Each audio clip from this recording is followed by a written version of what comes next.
So, good evening, ma'am. This is the output of the lesson 17 Arduino, the stopwatch, 4-digit, the 7-segment display. So, kuha siyang i-start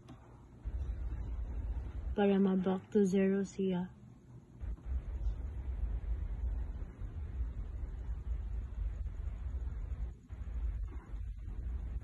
Hindi siya, ma'am. So, ang wiring ni ma'am is naara siya sa digital pin tanan, nakakonect siya to padulong siya sa 12. So, nakakonect siya tanan sa segment display o nagconnect po siya sa resistor. Then, ang kani is naghatag og power ang isa ka resistor para mosiga ang kaning segment display. So, explain ako ang code na. Thank you, ma'am. Good evening, Ma'am MJ. So, this is the activity of the stopwatch for digit of the segment 7-segment display. So, here is nag-include tag timer 1, which is nagkuanta sa library manager, nag-install tag timer 1 para mabasa, para makuha niya ang timer. So, nagkuantag mga pins na na-connect sa jumper wire to the segment display o nag-connect siya sa resistor. Then, mauni siya ang iyang variable A to P. Then, nagkuantag ang atong pins, ang atong mga variable is nakakonect siya sa pin nga 2, 3, 4, 5 until sa 9. Then, another variable tag D3 o 12. D3, D2, padung sa 11 o sa 12. Then, long tag under is para maano iyang display sa LED. Then, nagkuantag variable nga X, which is equal to 0. Then, nagkuantag another variable nga del. Nag-set siya 5 para sa iyang degree, para sa iyang clock. Then, another variable tag count equals to 0, which is ang iyang kuan is nag-start siya sa 0. Then, nag-increase siya every 1 seconds. Like, nag-count siya 1, 2, 3. So, naka-pin mode tag D2 to D3. So, ang D2 ug ang D3 is mauni siya. Tawag ang D2 ug D3. Then, ang D2 ug D3. Then, ang iyang output sad.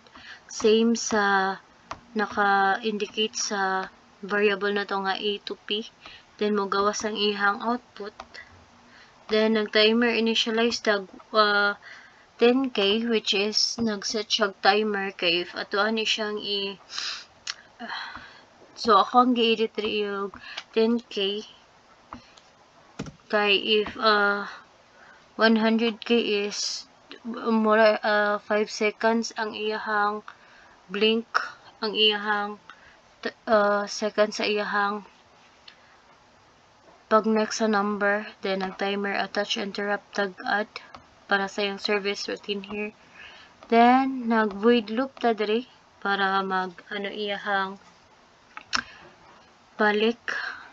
So, nag-clear LEDs para sa iyahang display screen. Then, nag-pick tag digit, which is ang light up 7-segment display. So, nag-pick tag number 2 para mabasa na to ang value. So, nag-delay tag del 5ms. Then, nag-clear LEDs para sa iyang segment display screen. Then, another pick digit para sa iyang pagsiga. then nag-contag n modulo 1000 to divide to 100 para mag-get ang value of 100. So nag-delay na ta, then same ra diri until diri, then nag void peak digit ta, which is nag-contag variable nga x para ma-light up segment display, then gamit ang digital write o digital function nga digital write para mabasa na to ang D2 nga nasa babaw ug ang D3 which is high para makuan ang LED, then nag-switch ta x, gibasang x here. So nagkuan tag case 1 ug case 2 mao ni ang sa D2 ug ang sa D3 which is low, mo light up ang D2 ug ang D3, then another function ta nga peak number. So nagkuan tag switch, another switch, naka default ang 0, then padulong sa 9 which is mao ni ang sa ato ang kining katong naa sa digital pin, nag-switch ta, then nag-void clear leads ta para ma-clear ang 7 segment display screen which is ang atong digital pin is mao ni kaning A to P, then naka low, then another na sa diri is naka high, then diri na sad is padulong another function tab 0 sa kani is sa clear LEDs, then ang kani is 0 tag function nga 0 1 2 padong sa 9 kay 9 naman ang ato ang digital pin. So nagset tag high, then high ug low, then same ra diri, then nag void add ta, then nagtagol tag LED, so nag count, then if count is equal to 10, then count is equal to 0, then nag end ta kahit ng print, then nagamit tag F which is ang NA is equals to 10k which is mao ni ang sa katong iyahang timer para ang iyahang seconds, then nag n equals to 0. Marta ma'am. Thank you ma'am.